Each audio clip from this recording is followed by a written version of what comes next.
All right. So good morning, good afternoon, and good evening to everybody. Thank you for joining our webcast webinar series. This is our fourth webinar this year, and actually it's almost number 60 in our webinar series, so we're very excited to have you here. We're going to be talking today with my friends and colleagues, Steve Stone, who's the Director of Professional Services here, and Mick Collins, VP of Global Pre-Sales at BackOffice Associates. And today, we're going to talk about something that is really at the heart of any transformation, and that's creating the foundation for finance transformation, data strategies from BackOffice and Bramasol.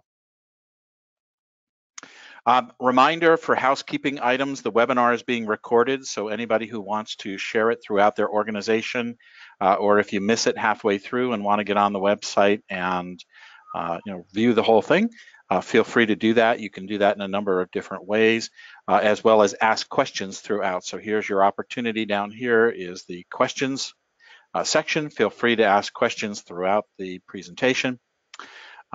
You can view our webinars, as I've said, from our resource center right up here by going to the home page, or down on the home page, you can scroll down and you can see there's a whole series of different webinars that you can check out in these different subjects. Please feel free to join the conversations with us. Come to bramasol.com, check out our new content. We've got some great new content up, both for this and finance transformation, as well as some really great stuff on treasury. Join us in Facebook, numerous conversations and things going on in Facebook on these various subjects, and we welcome you to join that, as well as please feel free to link in with us on LinkedIn, of course. And a quick reminder, one of the premier events going on is the SAP-centric financials event, and that is happening. Two events in one. It's a BI Analytics Financial Community. March 11th through the 13th, we will be there presenting on this subject and doing a really great roundtable. And thanks to Mick and team for joining us for that as well. We're going to have a great roundtable really focusing in on analytics and talking about the future of compliance. So if you have anything to do with IFRS 15, 16, 9, 17, or any of the associated ASCs, as well as conversations about RevRec, leasing, treasury, please join us. It's a great opportunity for that. We kind of went through introductions. Our agenda will be migration in SAP revenue accounting and reporting, and we'll talk a little bit about it more broadly because data affects everything. Then we'll go into some specific migrations in S4, talk about data assessment and data governance. Before we do that, I want to talk to you about who is Bramasol. Our vision at Bramasol is that we are the leaders in SAP finance compliance and transformation. What does that mean? That means that Bramasol has more experience, more expertise, 23 years of finance experience, nearly 100 consultants who are experts with 15 plus years of experience in finance, whether it's in revenue accounting, leasing, and treasury. This is built through our leasing practice, our treasury practice, and our RevRec practice, in which we've been doing business for many years. We've been doing RevRec for over 10 years now and are the undisputed leaders in that space. We have a fantastic leasing practice as well, helping companies deal with subject matter of ASC 842. And we've been doing a number of treasury projects as well, and that will be one of the cores and continues to be a core, so offering a complete solution for people in companies in the finance space.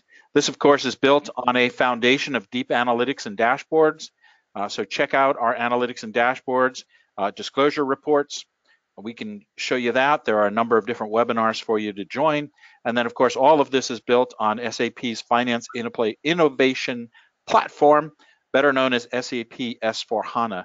And I've got to tell you, the more I learn about what S/4HANA has to offer companies and customers, the more excited I get about the future for finance transformation.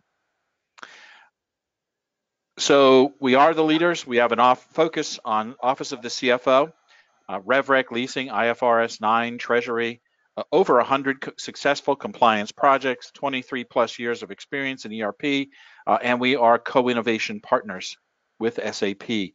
What does that mean? That means that we have developed specific intellectual property, as well as helped in guiding the development of a number of the different products that support this space. We believe in the digital enterprise. We believe the digital enterprise is the future.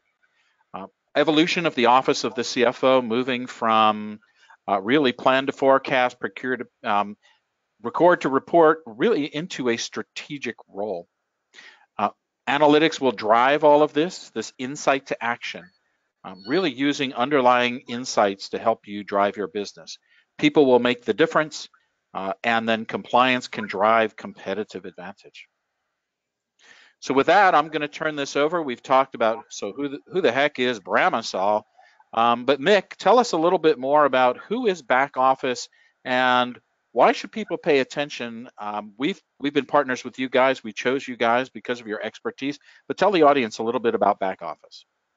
Yeah, thanks. Similar to Bramasol's history, BackOffice has been specializing in data for about 23 years as well.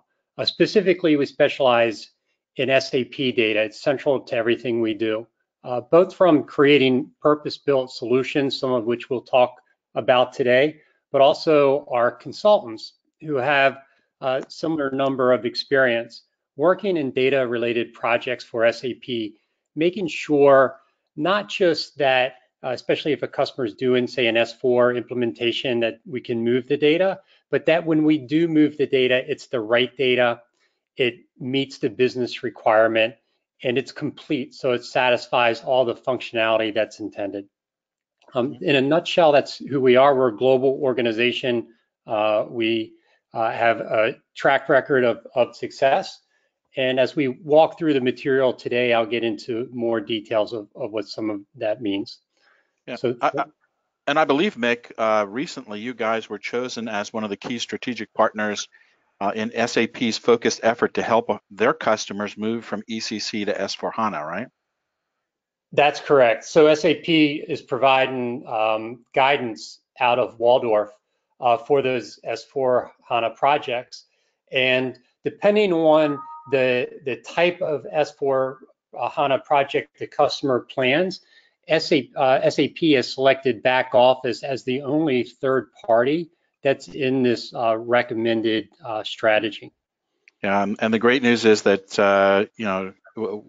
Bramasol is also a strategic partner with BackOffice, particularly in these spaces, and then focusing on implementations such as central finance. So looking forward to that.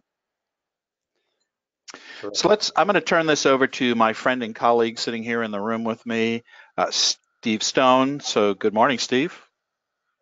Hey, good morning, John.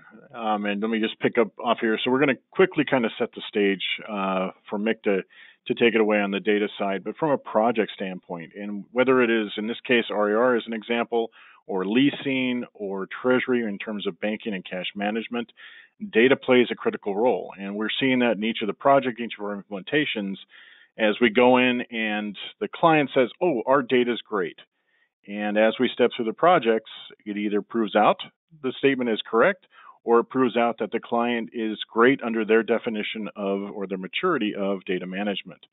And this can either hit us early on with basic business scenario definition, or hit us later in the game when we get to testing and the mock cutovers and we have migrations involved, where they elongate the project overall and timeline, because we run into these scenarios where, hey, the data is either inconsistent, because now we're spanning years and businesses change and evolve over that time frame, and how orders get done and how billing and invoicing changes.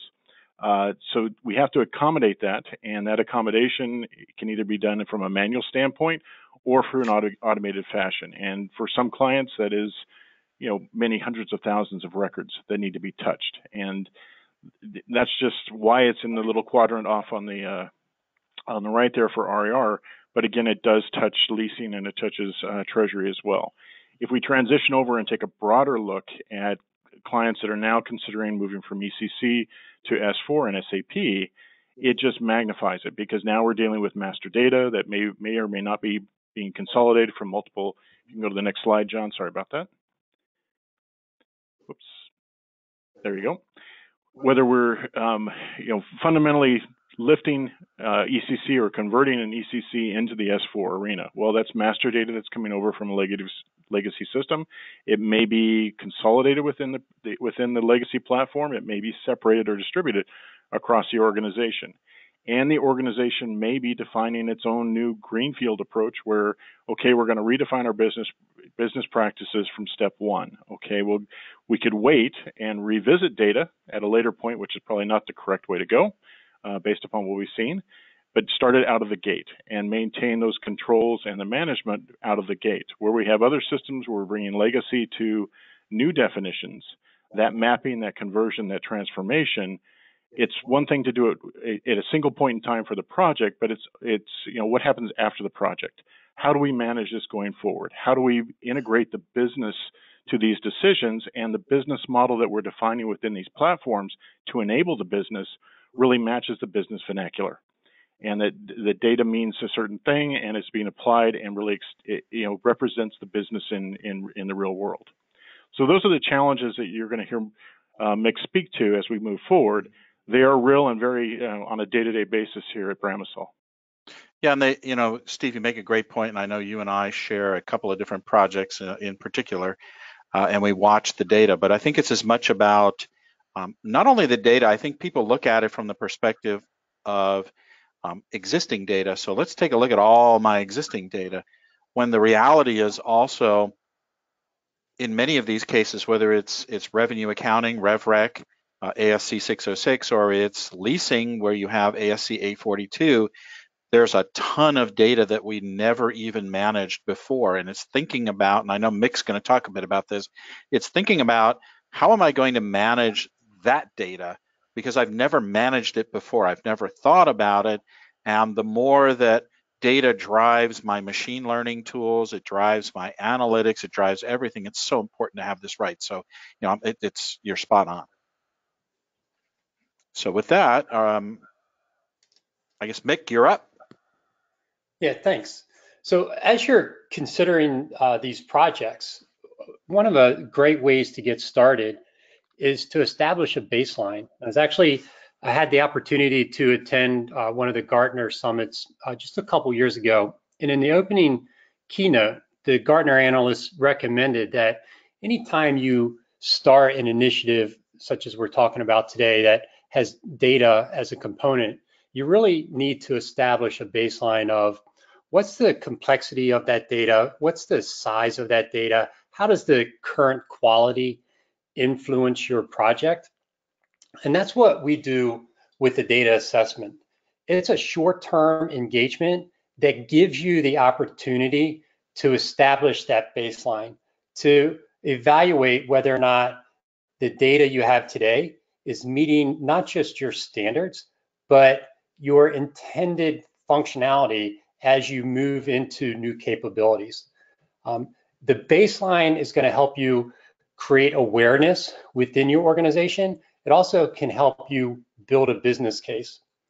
Maybe more importantly, it's going to help all of us create a better plan moving forward. If we go to the next slide, it talks a little bit more about this. With the data assessment and getting a good understanding of where you are today, we can create a more focused plan for getting that data to where you need to be in the future. Ultimately, a better plan is going to lead to reduced costs because we'll be able to really identify where do we need to get started? What data do we need for these new capabilities that we don't have today? Or how do we need to transform the data that we do have? By doing this, we're going to accelerate our time to productivity. We're going to get all of the subject matter experts or the business people who need to participate included earlier. Ultimately, we're going to reduce risk on the project. We're going to have a plan that is much more focused. You can consider this really a phase 0 to your project to create that well-defined plan, to create that strategy that's really focused on your business needs. We can go to the next slide. One of the reasons we want to do this assessment, to have a short-term engagement with just a few experts involved, is to avoid what we see people try to attempt with what I'd call a traditional approach. Very often when I go talk to an organization and I'm trying to understand their plan, their strategy for their project, they often either defer the data to the IT team because that's who's managing your database, but those people don't necessarily understand the business needs for that data, or you will parcel out responsibility for the data to different business organizations. So as an example, in your organization, maybe sales owns the customer record, or you think they do, and finance owns their record, but somewhere in purchasing, they own the suppliers and the transactions and orders associated with the suppliers. And oftentimes, each one of these teams is going to take individual responsibility for their set of data, and they're going to choose tools that they have at their disposal. And it's not really until you do your first data load to your new target that you see how the data is going to work together. And it's because of this that projects experience a delay. You're really expecting the people to understand all of the interdependencies of the data without working together.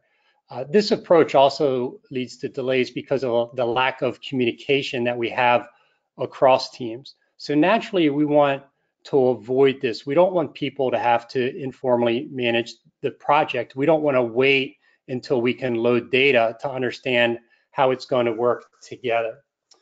This next slide will help describe how we can, or what we would experience when we still follow that traditional approach. So we can go to that timeline. When we follow the traditional approach, we're really relying on the specifications to be written properly so that at some point in the future, your data team can do their first data load. And every project I've seen has this as a plan. It's not really until you get to Mach 1, maybe Mach 2, that you do a first data load. It's often very close to the projected cutover. And it's not until this moment that you understand fully how the data is going to drive your new design, or where the data has gaps that don't meet your business need. We call this the aha moment. Because of waiting to this late date, you can build this out a little bit. Oftentimes what happens is until this first data load, all of the teams individually are reporting that they're on schedule and everything's fine. But once you load your data, that's really where the rubber hits the road, and you start to see a lot of oscillation in the project. Changes to design might need to be made. Emergency remediations to the data need to be accommodated as well. So there's a lot of anxiety and a lot of really hard work really late in the project. Oftentimes this leads into a decision to delay because you can't go live with your current state. Let's go to the next slide. By providing a centralized platform that allows all of the teams to work together to give you visibility to the completeness of the data work for your implementation, you'll have a predictable success. The subject matter experts will work together with the data team and the technical team members so that as one group of people makes changes, the other group of people is automatically notified, so they will understand if they also need to make changes. Customers have reported that by having a platform that is purpose-built to handle these types of data migrations had saved them up to 4 to 6 months off the start of a project. So already we have a project acceleration because we can get started that much earlier in the data migration. The methodology is built in, and all of the launch points for our business participants is built in as well. By providing this automation, we can accelerate the cycle time and reduce the number of errors or the effort to fix those errors. We actually had a customer report to us that they could reduce their cycle time by over 60%. Where following a traditional methodology with traditional tools, they had to wait many weeks in between their load cycles. By adopting a more automated process with a predictable success that they could see in real time, they're able to reduce that cycle down to just a few short weeks. And this not only led to reduced cost naturally, but it led to greater outcome as well, because they were able to resolve their defects that much more quickly. And I'm going to talk a little bit more about this methodology. So what this is going to give us, in contrast to the traditional approach, by having the methodology built into the platform, we can start to load data much earlier in the project. And we're not saying that this first data load is better than the other first data load. All we're saying is we can do this much sooner in a project schedule. And that's naturally going to give us a lot more time to resolve those defects. And if the business has time to resolve the defects, then on each subsequent test cycle, we will continue to load the same data, but at a higher level of quality.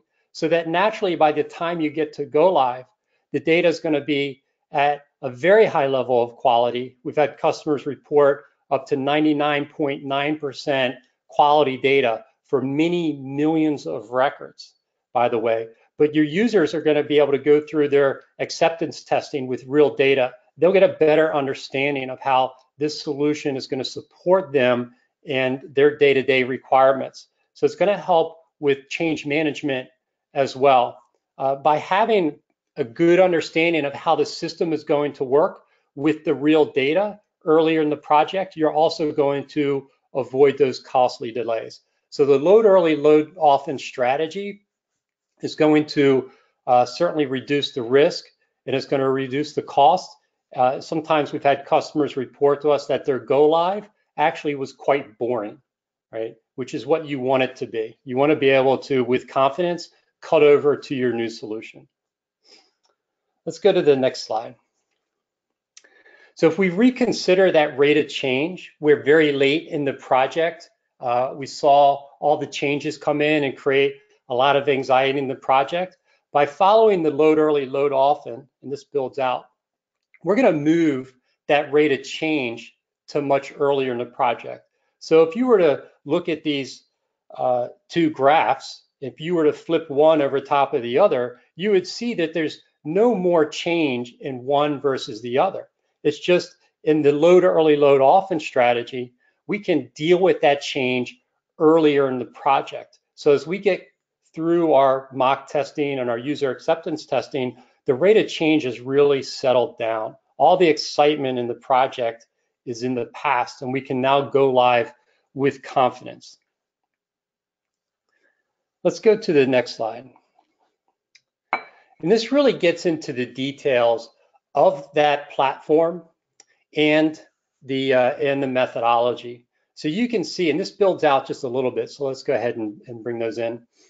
We can involve not just the traditional data team who might work with your ETL tool or work with your Microsoft Access or build templates in Excel, but also the subject matter experts who need to work in this project, any system integrators and third parties that you have support you. Everybody would work off of the same migration platform, but each one of those people will be able to focus on their work stream. So while your system integrator is helping to design your future solution, your subject matter experts will be able to sit down with your implementation team to understand how are we going to convert from the current structure into the target structure. So we can bring the design and the mapping workshops together. And if through the implementation you need to change the design, well, that's going to tell us that the mappings need to change as well. So subject matter experts can provide those mapping definitions in the context of what is in the future state design. And as you profile the data and you run your data quality checks, you're going to identify either data that's missing that you need to collect, or data that exists today that you need to change its structure or change its values in the 2B system. We refer to that as data construction. And this is another area where subject matter experts can come into the platform and either fix the data while it's in flight or provide data that happens to be missing. So when the data team needs to pick that up and actually run it, they can run with real data. You don't have to wait for somebody to send in their spreadsheet. You don't have to wait for somebody to upload that spreadsheet to a shared directory. It's immediately available and it's pre-validated. Now, throughout all of these efforts, all of the work is measured at each step so that you have a predictable outcome. You know if people are doing the work fast enough to meet your project schedule. Are they at the right level of completeness? If there's a question on who made a decision and when that decision was made, that audit trail is captured as well. So we can run our transformations, we can do the traditional data work, but driven by these business-led designs and leverage this business-provided data. As a matter of fact, because we have the 2B design captured here, we can easily pre-validate the data even before we try to load it, which allows us to identify error conditions before you even get to a test cycle. We know from experience, the more opportunity you have to fix the errors and the earlier you can do that, the better your outcome is going to be. I think this builds out one more time. And what it's going to represent is that once these steps are established, everything is very easy to repeat, not just through your testing cycle, so we can take advantage of the automation at this point, but also if your project is of significant scope and you're going to have multiple releases, maybe you're going to implement for one geography or for one business unit at a time. This allows us to create a template that we can very easily replicate and reuse across these larger projects. I see a question. Yeah, Mick, there's a couple of quick questions. One of them is about how this differs from traditional ETL processes, and then also, and I think we were starting to get at this because of the repeatability of the process. Can you talk about how this also relates to an Agile type methodology? This is very clear if you were in waterfall, but talk a little bit also about your perspective on Agile, if you could. Yeah, sure. So let me address the question about ETL first. I like to think of ETL tools similar to the way I think about the engine in my automobile, and versus this platform is really my driver's seat that gives me visibility not just to how my engine is performing, and I have pedals that allow me to make the engine go faster or go slower, but I also can see the gauges and know, do I have enough fuel to go as far as I need to go? So this migration solution is more than just the engine. It's the entire vehicle. It gives you the ability to have the business people participate. I don't know of an ETL tool that has an interface for business people to provide data that's missing. I don't know of an ETL tool that allows business users to provide, or subject matter experts to provide the mapping definition, other than to try to do that work in Excel. So here we're providing not just the business user participation, but we're also providing access to the engine. As a matter of fact, being an SAP partner the way we are, you can take SAP's ETL tool, Business Objects Data Services, and plug it in as the engine, but you can make that engine go from this platform. Essentially, BODS plugs into that transform pillar there. Now, now to address the question about an agile approach, that's really what the previous graphic represented with load early, load often.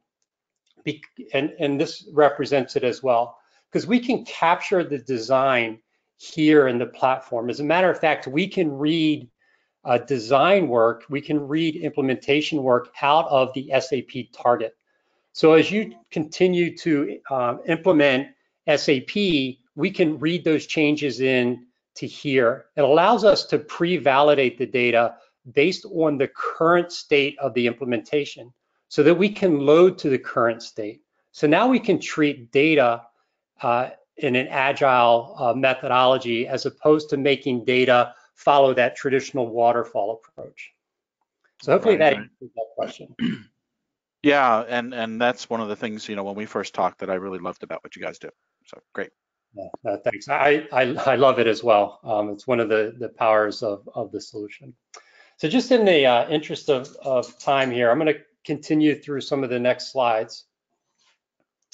And that is, if we're going to apply all of this rigor in a new project, a good practice is to continue that rigor in your production environment. As a matter of fact, you can start with this today, even before you do a new project. And essentially what we want to provide is a governance layer that allows the business users to see the rules and something that is meaningful to them, that attaches to the vision, the goals, and the strategy of the organization. But that should be connected to the physical layer so that we can actually execute on these governance definitions. What we want to do is bring the business and the IT together so that we can understand what the requirements are, but we can also execute on those requirements. And I think this next slide starts to get into some of those details and how can we do that. If you think about some of the rules and some of the validations that you would have in the data migration effort, as a practice, you should use those same rules in your production environment. And you should provide visibility into how you're performing against those rules. And that's what we're representing here. We can provide a dashboard that shows you in real time how well your data aligns to your rules. But more than that, we want to make this something that's executable by the business. And I think that's what the next slide is going to represent, where we can provide the right data to the right person at the right time in the right format. What do I mean by that?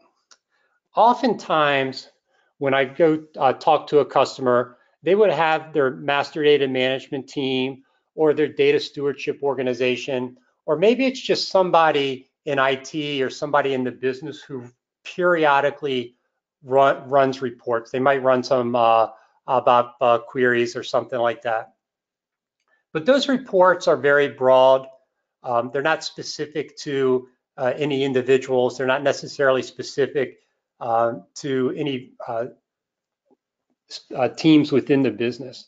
So those master data managers or those data stewards spend a lot of time manually formatting the output so they can send it off for somebody to resolve. The next diagram is going to show us a little more structure around this. By providing technology that will execute on these rules, we can automatically read data out of your data sources, whether it's ECC, S/4HANA, SuccessFactors, or even non-SAP solutions.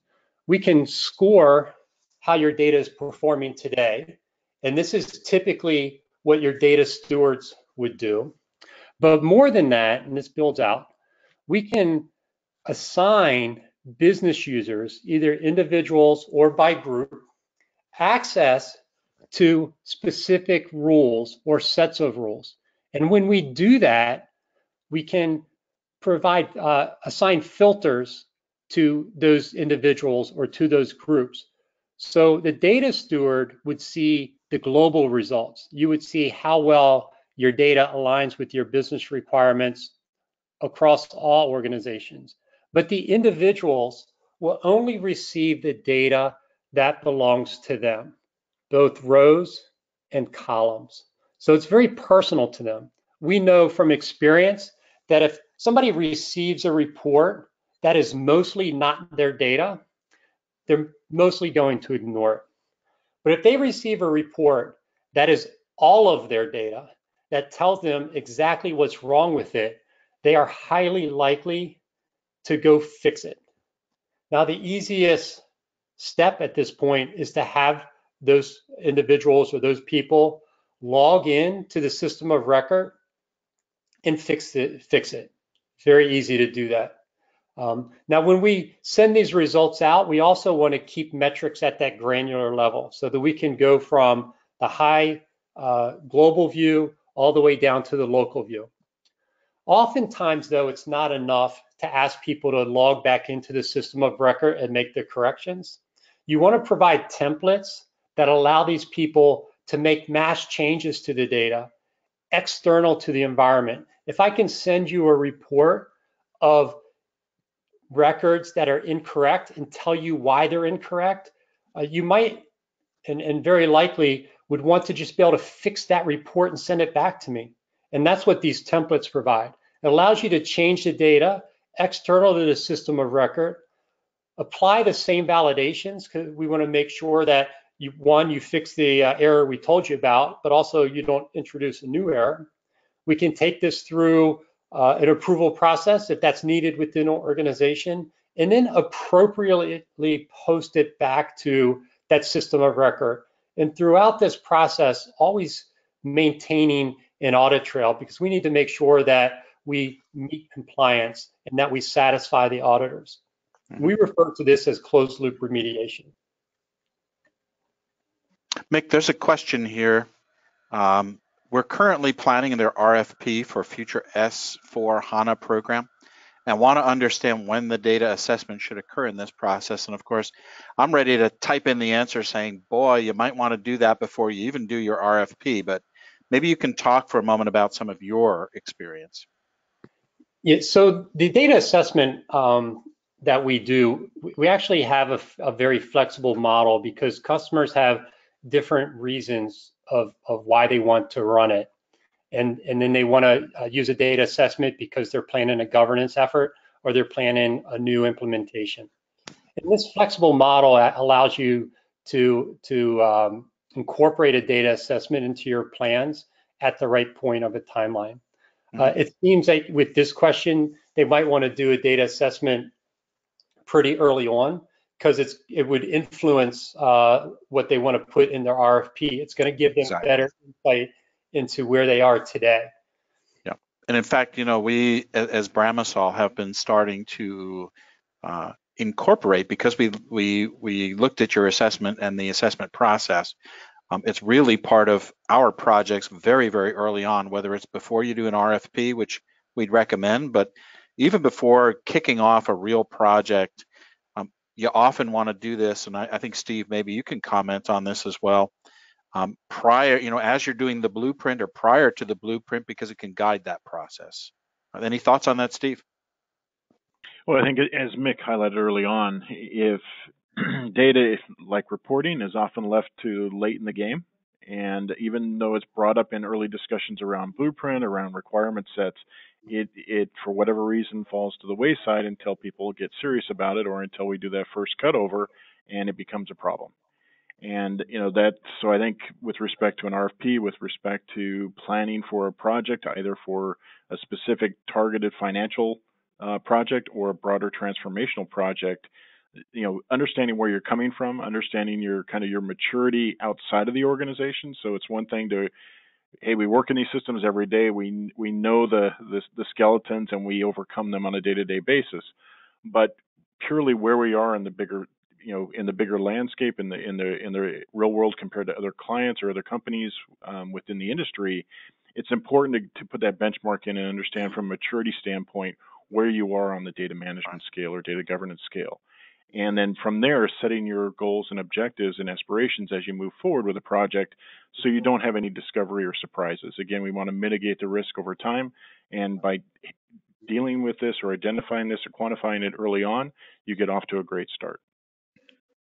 Yeah, and I think for customers, if Mick and Steve, if you think of customers who are really trying to take advantage of what SAP S/4HANA is really all about, which is innovation, transformation, simplification. What occurs to me when I thought about this much earlier on is, you can begin to look at the data, and when you do the assessment, it also gives you a sense of what data you use a lot, what data you don't use very often, and then data you never use, and you can ask questions. Well, gee, you created those data fields, you created tools to extract and use that data, yet you never seem to use it. What in the business process can you revisit and simplify, because you may never use that data, or you may have that data and not be using it, vice versa, and say, wow, I didn't even know I had that. So there's a lot of value, I think, to this very, very early on in the process. That's right. John, if I can just add one more point there. So the other piece, coming back to blueprinting. So often we see workshops happen, and we bring in the quote to cash folks come in. We do the procurement side, and we deal with different groups, whether sales or the back office finance teams. But a critical point is that in the integration and design is the reuse of data.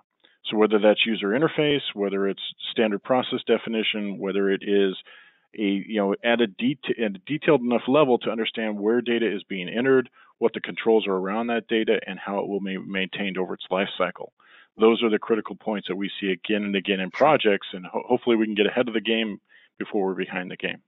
Mm-hmm. Great. Yeah, and I just want to add a couple more comments on that. We often refer to the reports we produce in a data assessment as an invitation for a conversation, right? Something that was just mentioned. It's going to help us expose things that are unexpected, either from our side or from yours.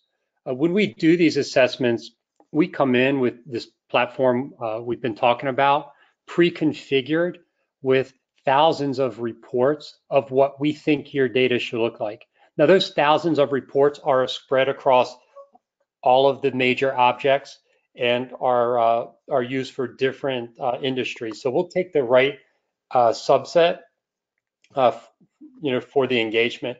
But the reports really fall into three broad categories, which have been kind of hinted at. One is the data even relevant?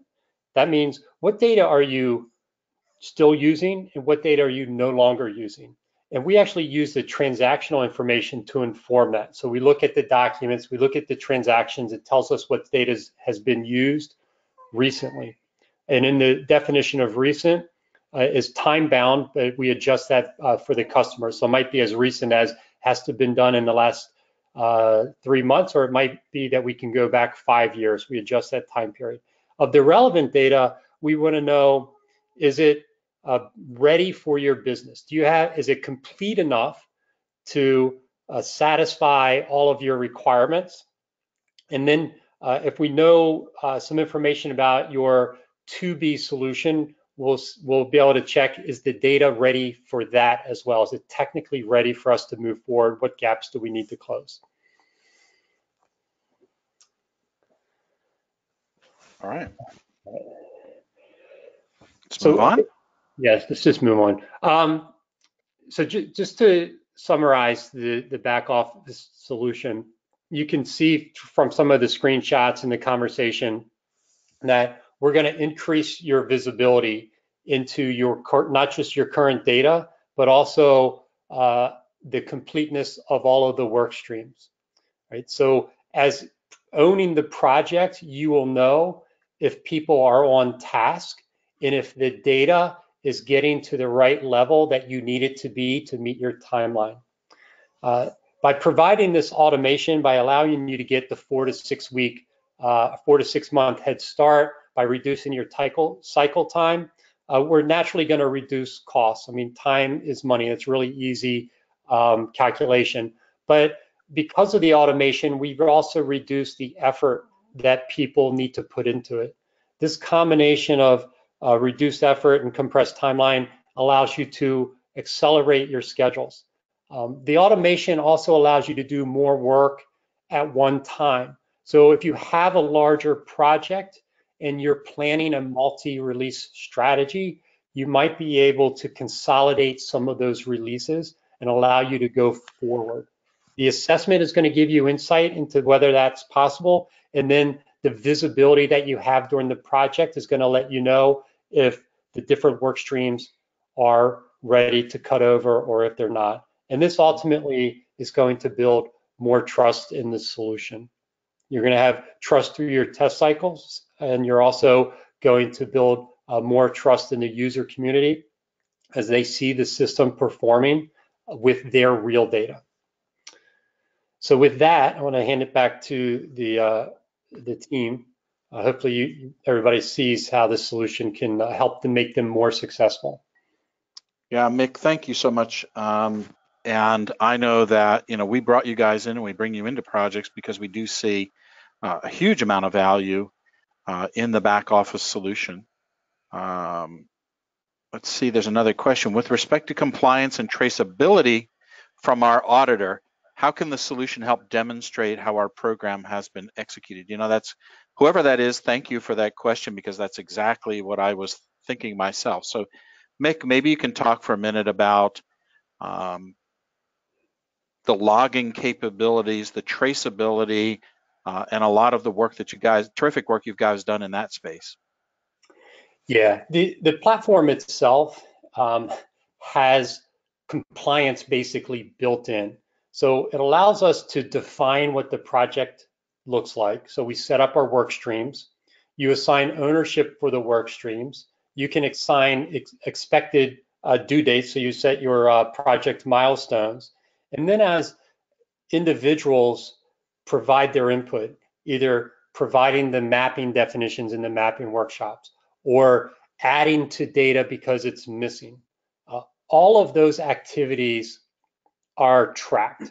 So we know who did what and when did they do it. Now, we built a lot of these capabilities because it just facilitates the execution, allows us to go faster. But because we collect this information, it naturally satisfies compliance and satisfies audit. When we run the data, we consume all these rules and we actually run it in that transform part of the project. We're monitoring that as well, because we need to know how much data is processed. How long does it take to process that data? Early on, it's going to tell us if there's a long-running process that we need to optimize.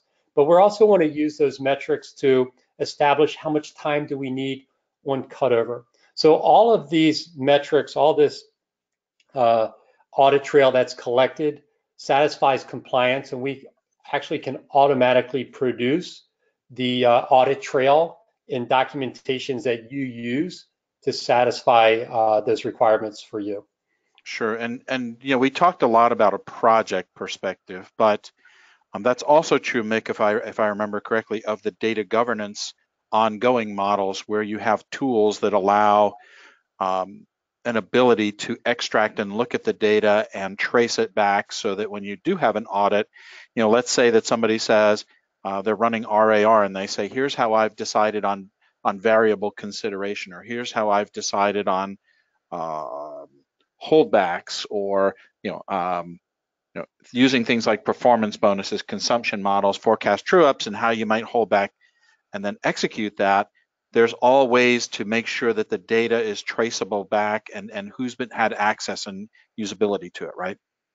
That's right. When I was talking about the governance solution and providing the bridge from business to IT, that's basically satisfying what you were talking about. So we can establish what our rules are so that everybody understands and agrees. We know who owns those rules. We know how those rules are associated with the business vision, but we also know how we're performing against those rules. We know down to the data level where the defects are, where the data doesn't meet up to that. We can assign ownership of those defects to specific people, and so I talked about separating the data at the row level. So you might just take a really easy example. You might have a rule about payment terms, and payment terms are associated with customers, but customers are spread across the company. So, one geography owns one set of customers, another geography owns other set of customers.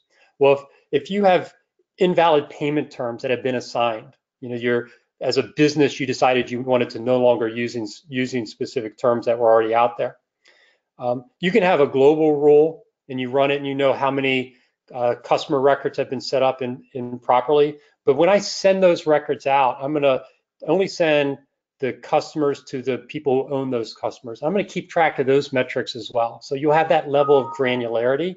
And then as people fix it, you'll be able to track that as well. So every step is monitored. Yeah, and that has great applicability as I think to what we're doing in the treasury space in particular, as you think of the processes of cash management, right? Where the goal is to pay as long as possible and collect as quickly as possible. And if you look at and use the data underlying that in data governance models, you can begin to ascertain, are you applying to, hey, I have a 30-day collection rule and a 180-day pay rule. How often am I violating or am I making exceptions to those rules? And these tools can be used to help you understand that, right? That's right. And we've actually had projects with customers where they, sticking with the payment term, they say, these are the payment terms we should use with customers.